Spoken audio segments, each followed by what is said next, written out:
Hi friends, और कैसे हैं आप लोग। तो आज हम पढ़ेंगे इलेक्ट्रिकल सेकेंड ईयर और फाइनल ईयर की इंजीनियरिंग ड्राइंग के बारे में, इलेक्ट्रिकल इंजीनियरिंग ड्राइंग।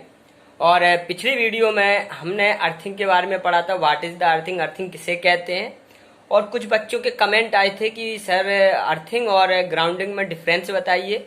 तो मैं आज आप लोगों को अर्थिंग और ग्राउंड में डिफरेंस बताऊंगा, what is the difference earthing and grounding. तो यहाँ पे मैं एक तरफ अर्थिंग लिख लेता हूँ, ये अर्थिंग है, क्या है ये अर्थिंग लिख लिया मैंने यहाँ पे, और ये मैंने ग्राउंडिंग कर दी। ठीक है,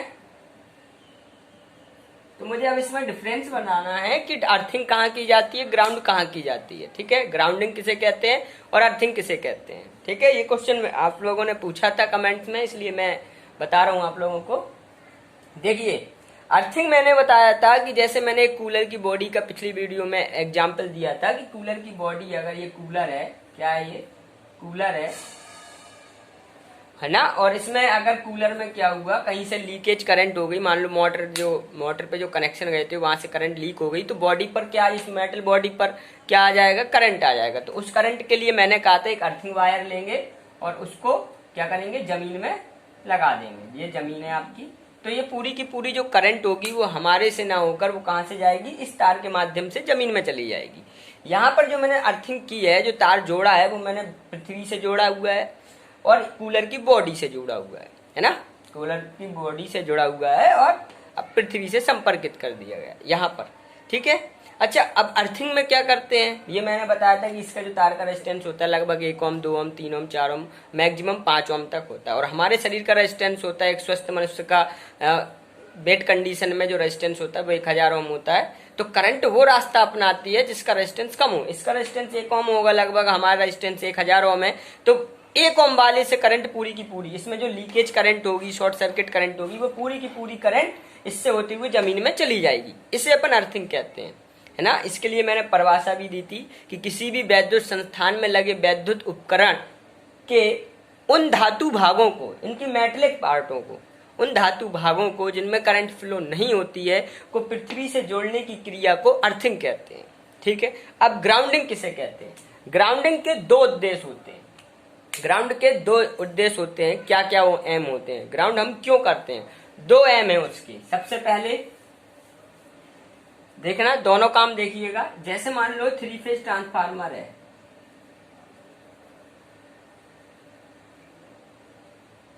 ये 3 फेज ट्रांसफार्मर है, तो यहाँ पर आपका रेड होगा, ये येलो हो गया, ये ब्लू, 3 फेज हो गया। ये मान लो 3 फेज एक ट्रांसफार्मर है, तो यहाँ पर आपको पता है ये न्यूट्रल होगा। क्या है ये न्यूट्रल है। तो हम यहाँ पर जैसे मान लो हमें न्यूट्रल वायर नहीं चाहिए, ठीक है, या फिर हम क्या करते हैं, न्यूट्रल वायर को जमीन से भू संपर्कित कर देते हैं, इसको ग्राउंडिंग बोलते हैं। यहाँ पर इसका काम क्या है कि 3 फेज ट्रांसफार्मर पर अनबैलेंस्ड लोड को बैलेंस्ड करना। ग्राउंडिंग का काम क्या है, 3 फेज ट्रांसफार्मर पर जो लोड होगा, अनबैलेंस्ड लोड होगा, उसको बैलेंस्ड करना। मान लो इस फेज पे कुछ और लोड है, इस फेज पे कुछ और लोड है, इस फेज पे कुछ और लोड है ना। ठीक, मान लिया यहाँ 20 किलोवाट है, यहाँ 25 किलोवाट है, यहाँ 30 किलोवाट है, सब जगह लोड कैसा है, अलग अलग, यानी अनबैलेंस्ड है। ठीक, अगर बैलेंस्ड अनबैलेंस्ड है, अगर लोड अनबैलेंस्ड है, तो उस लोड को बैलेंस्ड करने के लिए हम सीधे डायरेक्ट न्यूट्रल को पृथ्वी से जोड़ देते हैं, इसे ग्राउंडिंग कहते हैं। यहाँ पे हमने सिस्टम की ग्राउंड को जोड़ा, सिस्टम को, जो पूरा सिस्टम है, ये एक ट्रांसफार्मर एक पूरा सिस्टम हो गया, उस सिस्टम को पृथ्वी से जोड़ने की क्रिया को ग्राउंडिंग कहते हैं। और यहाँ पे मैंने पूरी कूलर को नहीं जोड़ा है, कूलर की मोटर को नहीं जोड़ा, यहाँ पे मैंने उसके मेटल पार्ट जिसमें करंट फ्लो नहीं होती को पृथ्वी से जोड़ने की क्रिया को क्या कहते हैं, अर्थिंग कहते हैं। यहाँ पे इसके 2 एम है, एक तो अनबैलेंस्ड लोड को बैलेंस करना, ठीक है, और दूसरा, अगर मान लो ये ट्रांसफार्मर है, इस ट्रांसफार्मर पर लगा होगा एक आर्कन हार्क। क्या लगा होगा, ऑर्कन हार्क। ऑर्कन हार्क ऊपर लगा रहता है ताकि अगर बादलों की बिजली गिरे यहाँ पर, तो वो सीधे ऑर्कन हार्क को हम जमीन से भू संपर्कित कर देते हैं कि पूरी बादलों की अगर कोई बिजली गिरेगी तो इसका वोल्टेज हाई रहता है, तो पूरा का पूरा वो वोल्टेज जाते हुए जमीन पे भू संपर्कित हो जाता है। ये डायरेक्ट सीधे भेज देते हैं, इसे बोलते हैं अर्थिंग। ठीक है, इसे क्या बोलते हैं, ग्राउंडिंग, और इसे क्या बोलते हैं, अर्थिंग। सीधी बात है, सिंपल लैंग्वेज में मैं कहूं कि किसी भी उपकरण के धातु भाग को जिसमें करंट फ्लो ना हो को पृथ्वी से जोड़ना अर्थिंग कहलाता है, और पूरे सिस्टम को जोड़ना क्या कहलाता है? भूविभव कहलाता है।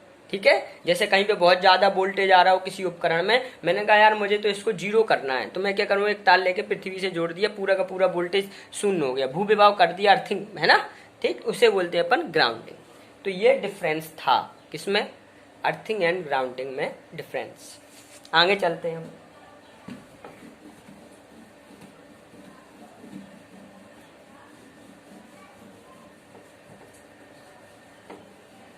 अब देखते हैं भू प्रतिरोध को प्रभावित करने वाले तत्व, फैक्टर्स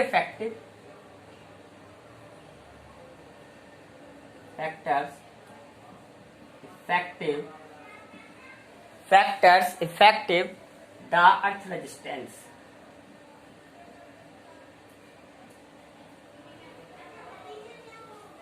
मतलब भू प्रतिरोध को प्रभावित करने वाले तत्व, भू प्रतिरोध को प्रभावित करने वाले तत्व कौन कौन से हैं? अर्थिंग को प्रभावित कर, मतलब अर्थिंग पर किस किस चीज का इफेक्ट करेगा कि उसमें चेंजेस हो सकता है ना। अर्थ रेजिस्टेंस जो होता है, जो अर्थ पृथ्वी का रेजिस्टेंस होता है, तो पृथ्वी का रेजिस्टेंस में कैसे ऐसे क्या क्या तत्व होंगे, क्या क्या फैक्टर होंगे जिससे कि उसका अर्थिंग का रेजिस्टेंस जो है वो चेंज हो सकता है ना। वो क्या बताना। नंबर 1, इसके निम्नलिखित तत्व में एक एक करके बताता जाता हूं। भूमि में नमी की मात्रा, भूमि में नमी की मात्रा, ये देखते हैं हम जब हम किसी भी पृथ्वी का रेजिस्टेंस निकालते हैं, तो उससे पहले ये देखते हैं कि अर्थ के अंदर, भूमि के अंदर उसका नमी कैसी है? नमी, अगर नमी ज्यादा है तो अर्थ का रेजिस्टेंस कम होगा। मैं बता दूं, अगर नमी ज्यादा होगी तो प्रतिरोध कैसा रहेगा? तो प्रतिरोध कम होगा, और हमें प्रतिरोध को कम ही रखना है। पृथ्वी के रेजिस्टेंस के प्रतिरोध को क्या करना है? कम रखना है, तभी तो पूरी की पूरी करंट पृथ्वी में जाएगी। जितना प्रतिरोध कम होगा उतने ही leakage current, short circuit current पृथ्वी में चली जाएगी। तो प्रतिरोध को कम रखना है, तो नमी को कैसे रखना होगा? पृथ्वी की नमी को, पृथ्वी के अंदर जो मॉइस्चर होगा उसकी नमी को कैसे रखना होगा? उसको हमें ज्यादा रखना होगा। क्यों? जब नमी ज्यादा होगी तो प्रतिरोध कम होगा, तो करंट बड़े आसानी से अर्थिंग हो जाएगी। समझ गए इस बात को? और पृथ्वी में नमी को रखने के लिए हम पृथ्वी के अंदर, ठीक, नमक और कोयले का घोल डालते हैं, जो कि BIS के अनुसार हर 15 दिन में डाला जाता है। हर 15 दिन में जमीन में जहां अर्थिंग करते हैं वहां पर नमक और कोयले का घोल डाला जाता है, ताकि पृथ्वी में नमी बनी रहे। नमी जितनी ज्यादा रहेगी प्रतिरोध उतना कम रहेगा। पहला इफेक्टिव कारक। फिर भूमि में नमी की मात्रा क्या है, ठीक है। और अगर नमी कम हुई तो प्रतिरोध बढ़ जाएगा, करंट नहीं जा पाएगी। फिर इसके बाद दूसरा क्वालिटी आती है भूमि की स्थिति।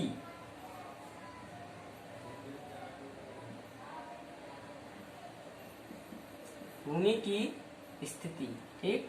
भूमि की स्थिति का मतलब है पृथ्वी जहां पर हम अर्थिंग कर रहे हैं वहां पर कैसी भूमि है ना। भूमि भी अलग अलग प्रकार की होती है भाई। कहीं पर बंजर भूमि होगी, शुष्क होगी, तो वहां रेजिस्टेंस हाई होगा। कहीं भूमि में बहुत नमीदार होगी तो वहां पर रेजिस्टेंस अच्छा होगा, है। उस पर मौसम का भी इफेक्ट पड़ता है। हर मौसम में क्या होता है, नमी जो होती है वो चेंजेज होती रहती है ना। सर्दियों में अलग रहेगी, गर्मियों में अलग रहेगी। तो भूमि की स्थिति पर भी रेजिस्टेंस निर्भर करता है, ठीक है। थर्ड पॉइंट आता है अपना, थर्ड पॉइंट, भू इलेक्ट्रोड का आकार।